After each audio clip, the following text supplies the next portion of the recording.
Good evening. Welcome to another exciting edition of So in a Bourbon. I'm Glenn. This is Charlie. We're doing a blind tonight. We are. We don't know what it is. That's why it's a blind. But you're going to know at the end. Charlie's neighbor brought it. Uh-oh.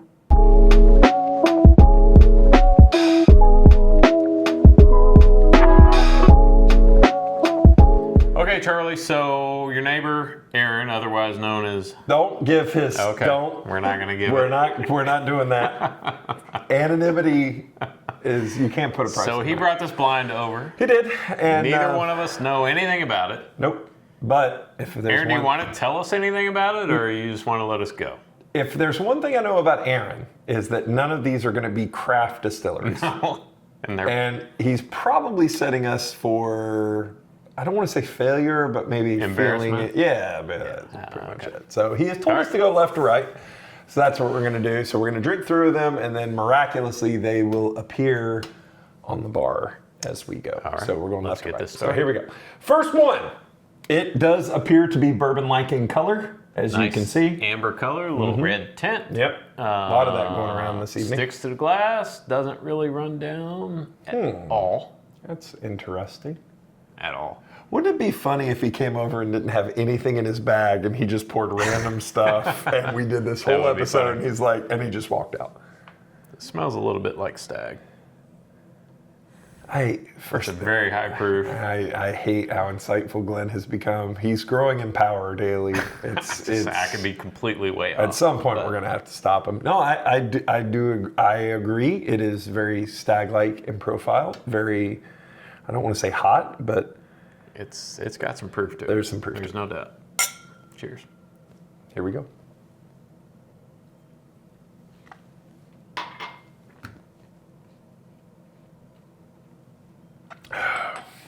If there was anything that was Stagg-like, Nothing has changed my mind.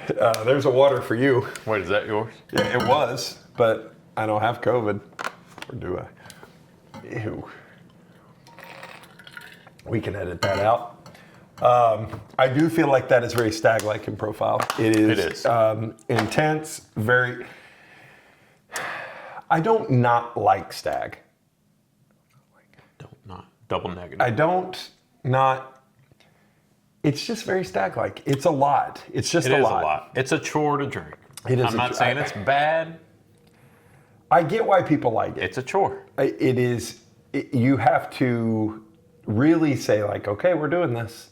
And people love it, but I will die on this hill. If you put that in a different container and it's like, oh, try this, they'd be like, oh, that's craft dog water. It's just No, I mean, overproof. I like it. It's just not something I'm going to drink a lot. All right. Watch it be nothing even related. Yeah, to Stagg. I'm purposefully not looking at Aaron just because I don't want any hints. Number two, a deeper, darker amber and red. Oh, just red. I mean, that's red brown Agree. there.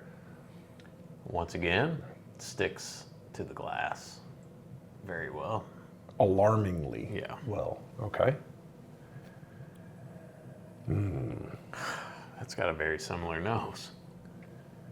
Could one be Stagg and one be George T. Stagg? That could almost be like a Jack Daniels, like a really high proof Jack Daniels. God, if you go 2 for 2 on this, I'm literally quitting the channel. I mean, it's got a banana note. All right. Who knows? At this point, I'm just guessing. It's Scotch.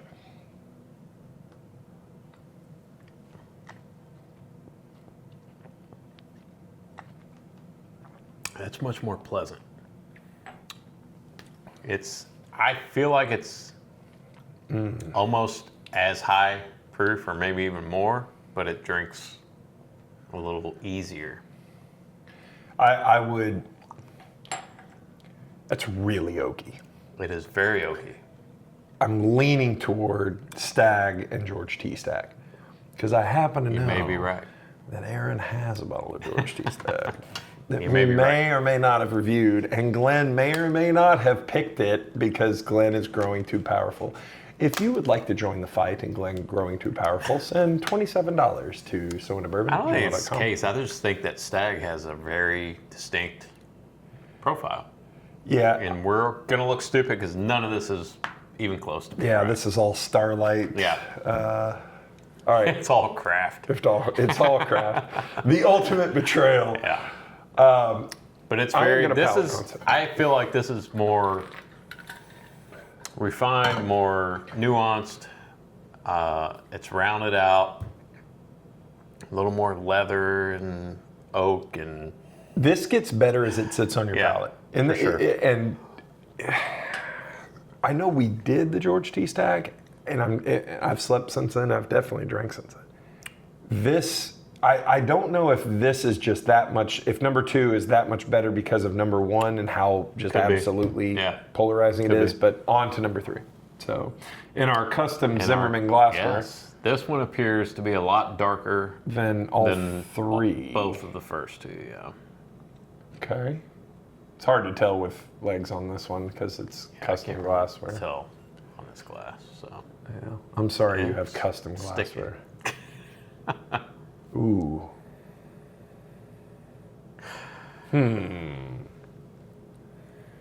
Aaron's over there. He's like, he's dying if you laughing. could, here's what it looks like.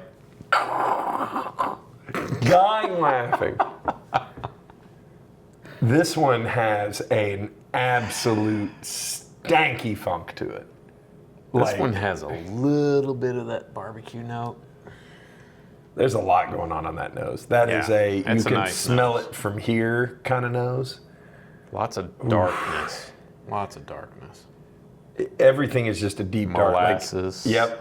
Just sweet, sticky, char, oaky, Yep. like everything on I steroids. can't wait. Let's, All right. Here should we I go. snort it? Don't snort anymore, Bourbon, please. It's been a long night.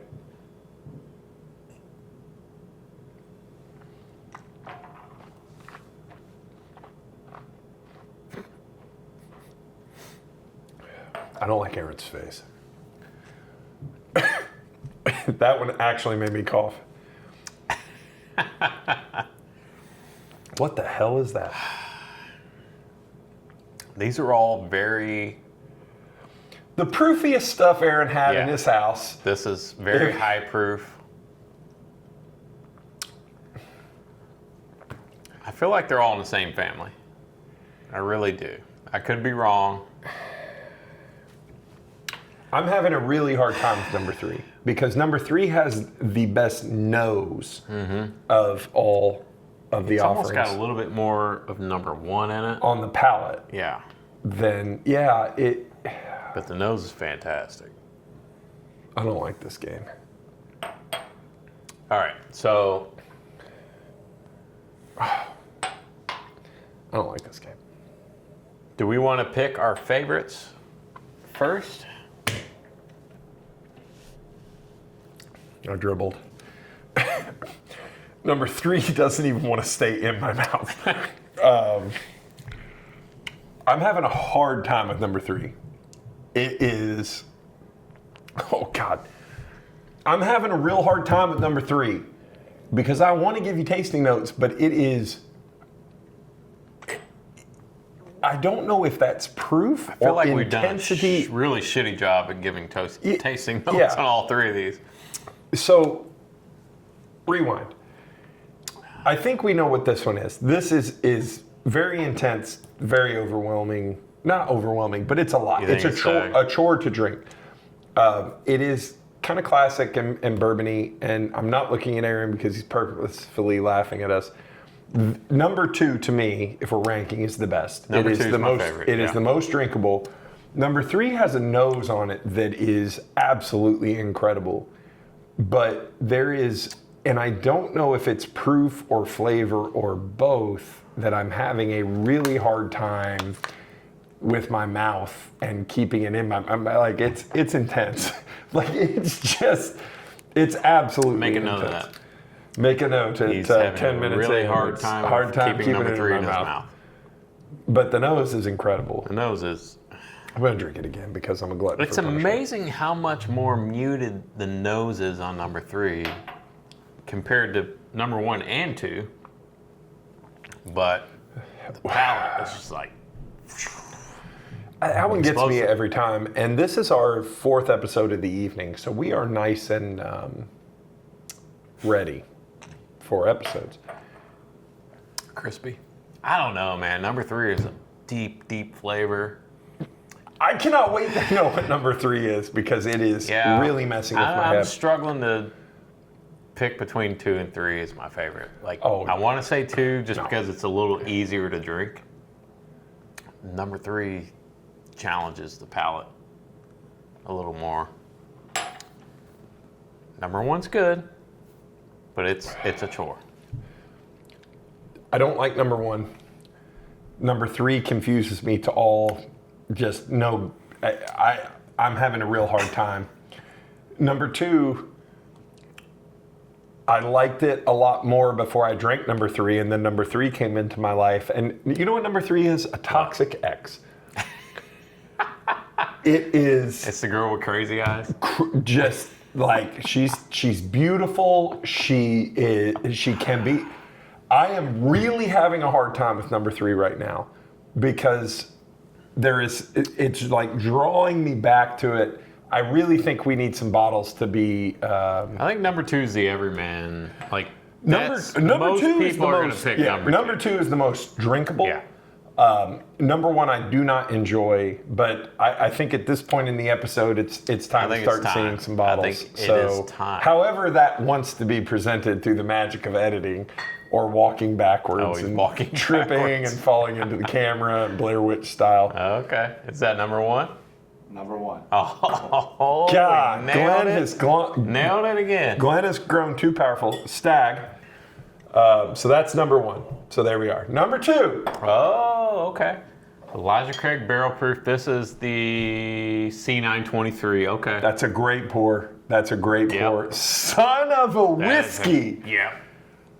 Oh, the Coy Hill. That's so funny. And that would be why Check the proof. the Coy Hill 145.5. Wow. In the world of bourbon, we call anything over 140 a hazmat. And Glenn, tell them why it's called a hazmat. Well, because it's hazardous material. Yeah, it lights on fire if you get it near flame. I stand by. I think we. Hey, high five. I think we did real pretty good. Damn good on that. I think we did good on that. I guessed Jack Daniels on the second one. I should have guessed it on the third one. But that's. I don't think any of us expected a 145.5. Is this year's? Is this? No. What is this one? It says on the neck. I think 20. Yeah, I can't read that. This is a 2021 Coy Hill 145.5. And if you know anything about the Coy Hills, highly coveted. So this is the first Coy Hill I've tasted, I believe. I probably, unless you've had it, because the only Coy Hill I've had is from Aaron. That stands to reason why I thought the way I thought about that one is because, at least for hazmat, there is something that happens to my body that it says, "What are you doing?" We know this, right? From our trip to Old Louisville Whiskey We Company. do know this, and I actually had some of our Old Louisville 16-year, 140 whatever proof. It affects my body in a certain way where my body is like, you ought not be drinking that. And that's exactly what this is. Now, I keep going back to it. It is a spicy meatball. It is absolutely not for everyone. No. But what an adventure in just.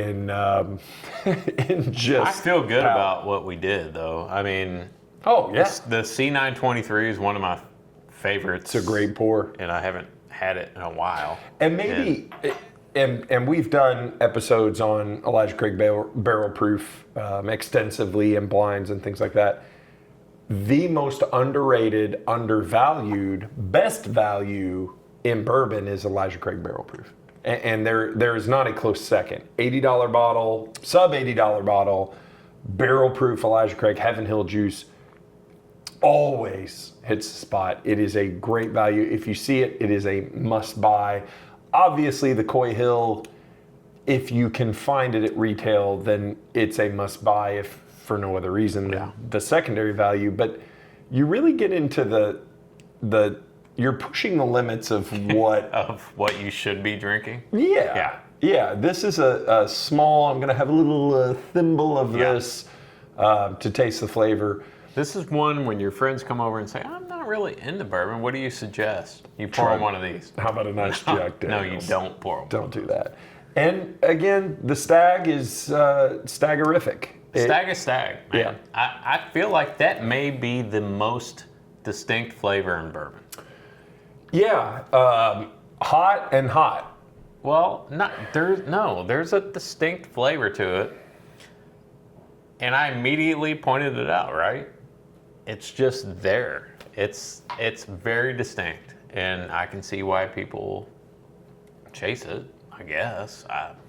It's okay. You know, Again, I will say it again. It's a chore to drink. Here's after drinking the Coy Hill, it's a much less difficult chore. It's I don't know, man. It's much more. Revisit after the Coy Hill. Okay. It's much more calmed down after the 145.5 proof. Very pleasant note. Yeah. It's hard not to be romantic about bourbon, and I always say there's a plum note to that. okay. I don't even know what plums taste like, but that's what comes to my head. Way to say your insightful comment and then immediately just be like, I don't even know what it means. What I was going to say is we are at the far end of the spectrum in terms of bourbon and what is possible, because when you start getting, the 145.5 proof, you're in some rarefied air there. And barrel proof bourbon is not for everyone. And we have proven, I think, and we have covered this quite frequently in our episode, we are the exception, not the norm. The average bourbon drinker in America does not enjoy 120 plus proof product. So let's talk about this for a second. Okay. So I feel like on my bourbon journey, I've gone from liking the 90 proofs up to a little higher, 100, and then the barrel 100%? proof to 100. Oh, that 130. Pushing, yeah. But I feel like I've come back down a little bit, right? Yes. Like I've come back. Yeah, I still appreciate the higher proof, but I've come back down a little bit. I remember when we started the channel and we talked about, because obviously we were friends before we did the channel. That would be weird if I just met him on the street. It was like, you want to film some stuff in my basement? You want to come in my basement? It's I fun. got a camera. That you told me that you said I like 90 to 100 proof. I don't like barrel proof stuff. And then as we kind of went on, exactly what you said, and now we're back to one of your favorite pours or pours of the moment is the 90.4 proof Woodford Double Oaked, and I think, and I've Used said to be. I've said Not so this much anymore. that this is the thing with bourbon is you're not drinking enough, and I don't mean quantity of liquid. I'm saying variety of bourbons, because the fun thing about bourbon is there is a profile for everything, and that mash bill that you like at 90 is different at 120, and the mash bill that you love at 120 is different at 90, and on it goes. And I will still say my sweet spot is probably that 108, 112. Yeah. But what's great to find is something that's 90, 93, 94 that drinks like 100, That's why you're not, and when we say you're not drinking enough, you're finding those things, those outliers that you're like, I shouldn't like this. I don't like that mash bill. I don't like that proof. I don't like that age, and it drinks outside of what you normally like. And that's what, it's hard not to be romantic about bourbon. He said it. Bourbon economy. All right, check us out on Instagram. So in the bourbon, here, like and subscribe. He said it. Whiskey Realtor on TikTok. Facebook, So Into Bourbon. Instagram, So Into Bourbon. And make sure to like and subscribe here on YouTube. And as always, Charlie, tell them what to do. Keep your wallets loose. And your bone holes tight. And stay out of that Coy Hill, boy. It'll burn your ass up. Good night, everybody. Peace out. Coy Hill. Thank you, Aaron. Scribe. Yeah, we're going to edit that out. Okay, no, we're not. I'm drunk. Say he said it. Say What? Good evening. Welcome to another exciting edition of So Into Bourbon. We're doing another blind tonight, right? We are. Third blind of the night. This time, Yins know what's up. We're doing a blind, and we don't know what it is. We'll find out. I don't think anybody knows what you're talking about. Except for one guy. All right, redo it then. All right. Cue. All right, here we go. Go. 3, 2, 1, action.